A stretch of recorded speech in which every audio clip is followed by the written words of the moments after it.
versículo 2 do capítulo 1. Os irmãos encontraram? Está bem fácil, está entre Gênesis e Apocalipse. Para facilitar, entre Gênesis e Malaquias. Amém? Aleluia. Amém? Podemos? Podemos? Tem os irmãos folheando a Bíblia, tem o sumário nas primeiras páginas. Aí o irmão vai lá e vê o número. Amém? Vamos ler o versículo 2, para nós ganhar tempo. Capítulo 1, versículo 2 diz: Levanta-te e vai à grande cidade de Nínive, e clama contra ela, porque a sua malícia subiu até a minha presença. Porém, Jonas se levantou para fugir da presença do Senhor para Tarsis. E descendo a Jope, achou um navio que ia para Tarsis, pagou, pois, a sua passagem e desceu para dentro dele, para ir com eles para Tarsis, para longe da presença do Senhor. Versículo 4. Mas o Senhor mandou ao mar um grande vento e fez-se no mar uma forte tempestade, e o navio estava a ponto de quebrar-se. Amém?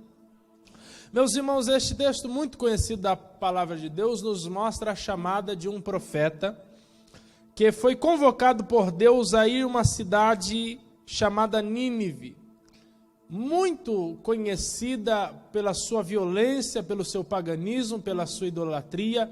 Eram famosos por invadir cidades, matar muitas pessoas. Eles matavam mulheres grávidas, eles arrancavam fetos de dentro da barriga de suas mães, com elas ainda vivas. Era uma cidade terrível, terrível em crueldade, terrível em malignidade, em vileza. E a Bíblia diz que quando Jonas ouve essa convocação de Deus para ir a Nínive, ele se levanta, ele se prepara, ele se veste, mas para correr em direção contrária à vontade de Deus. E o versículo 3 diz que ele foge com a intenção de sair de diante da presença do Senhor. Por duas motivações prováveis, Jonas levantou-se para fugir. A primeira é pelo medo. Uma das possibilidades que levou Jonas a fugir foi o medo, porque era uma cidade extremamente hostil e principalmente inimiga da nação de Israel.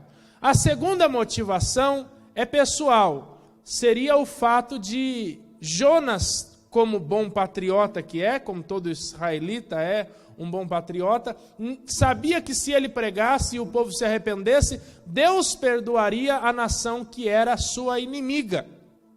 Não querendo a conversão do povo, e eu acredito que essa é a causa provável, porque no capítulo 4 a Bíblia nos mostra que Jonas não queria mesmo que o povo se arrependesse, e ele se entristece quando o povo se arrepende. Até o primeiro pregador que não quer que os seus ouvintes se arrependam, se convertam. E Deus perdoaria aquela nação como perdoou, e assim eles receberiam perdão divino e não seriam destruídos. E Jonas queria ver a destruição daquele povo. Independente de qual seja a motivação que levou Jonas a fugir, nós compreendemos neste texto que tudo o que nós colocamos diante da vontade de Deus para fazer contrário, atrai para as nossas vidas grande tempestade.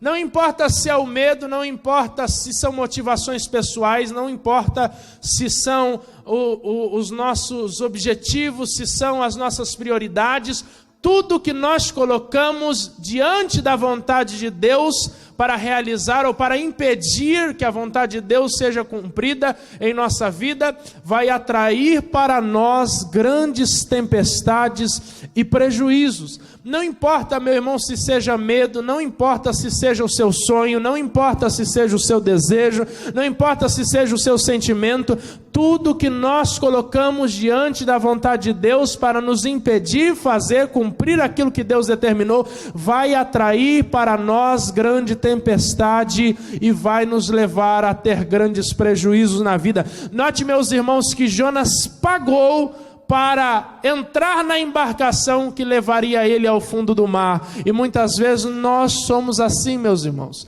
Nós temos medos, nós temos prioridades que destoam da vontade de Deus, e nós não percebemos que aquilo para onde nós corremos tem nos afastado de Deus. Seja o medo, seja as nossas prioridades. E nós precisamos compreender que às vezes as tempestades das nossas vidas não vêm por conta do diabo. Às vezes elas vêm por conta das nossas escolhas erradas. E se eu posso lhe dar um conselho esta manhã é: escolha a vontade de Deus. Mesmo com medo, vá com medo mesmo. Porque medo, meus irmãos, não é coragem não é ausência de medo. Coragem é ir com medo mesmo. Aliás, meus irmãos, o medo é uma força impulsionadora. Sim ou não? Porque o medo nos leva a correr. A diferença é que a coragem é correr na direção oposta de para onde o medo nos indica para correr.